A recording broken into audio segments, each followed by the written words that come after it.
নমস্কাৰ সকলোকে স্বাগতম জনাইছো। যদি তোমালোকৰ এক্সামত এনেকুৱা কোৱেশ্চন পোৱা তেতিয়াহ'লে আমি সেকেন্ডত কেনেদৰে সলভ কৰিব পাৰিম আমি চাওঁ হা। এটা মই তোমালোকৰ দুটা কোৱেশ্চন লৈছো, দুইটা কোৱেশ্চন কি হৈছে মই বেলেগ বেলেগ লোৱা আছে হয়নে। তোমালোকে ভাবিছা যে দুইটা একে, কিন্তু নহয়, তোমালোকৰ দুইটা কি হৈছে বেলেগ বেলেগ। এতিয়া ফাৰ্ষ্টত যদি কোৱেশ্চনটো চাওঁ তেতিয়া আমাৰ কি দি আছে √3 আছে হয়নে। এতিয়া √3 মানে ইয়াত কি আছে ডট মানে কি তোমালোকৰ অসীমলৈকে থাকে হয়নে। নেক্সট তোমালোকৰ কি আছে √3 কেইটা দি আছে 1 2 3 4 আমাক কি কৰিব দিছে এইটো সলভ কৰিব দিছে। এইটো তোমালোকে এনেকৈ কৰিব লাগে তোমাৰ √3 মানে তোমাৰ কি সংখ্যাটো দি আছে 3 দি আছে, ইয়াত তুমি ডাইৰেক্ট কি কৰিবা 3 লিখিলে হ'ব। ইয়াত তুমি হয় একো কৰিব নালাগে, এইটো কি হ'ল তোমালোকৰ এনসাৰ হ'লে।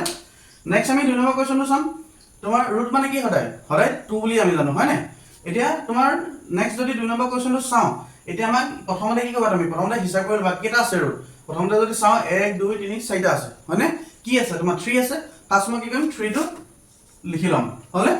নেক্সট তোমালোকে ৰুট মানে কি সদায় 2 বুলি জানা, সেইটো কাৰণে মই কি লিখিলো 2 টো লিখি ললো হ'লে। এটা তোমাৰ কেটা আছে তোমাৰ ৰুট 4টা আছে, অৰ্থাৎ তুমি 2 টু দি পাৱাৰ 4 কৰি দিম। যদি তুমি 2 টু দি পাৱাৰ 4 কৰা তেতিয়া আমি কিমান পাওঁ 16 পাওঁ। তোমালোকে কৰি চাবা মানে 2 * 2 * 2 * 2 2 2 4 4 2 8 8 কিমান হ'ব 16 হৈ যাব। অৰ্থাৎ আমি কিমান পালো 16। হে 16 আমি 3 ওপৰত কি লিখিম 16 লিখিলো হ'লে। নেক্সট এটো চাবা 16 ৰ ওপৰত তুমি এডাল কি কৰিবা বাৰচিন দি পিনি এই 16 ৰ পৰা তুমি 1টা মাইনাস কৰি দিবা। 1টা যদি মাইনাস কৰি তেতিয়া কিমান হ'ব 15 হ'ব। হে 15 টো তুমি কি কৰিবা ওপৰ লিখি দিবা। এইটো হ'ল তোমালোকৰ এনসাৰ হ'লে। নেক্সট তোমালোকে 3 নম্বৰ কোৱেশ্চনটো কমেন্ট সেকশনত কমেন্ট কৰিবা √5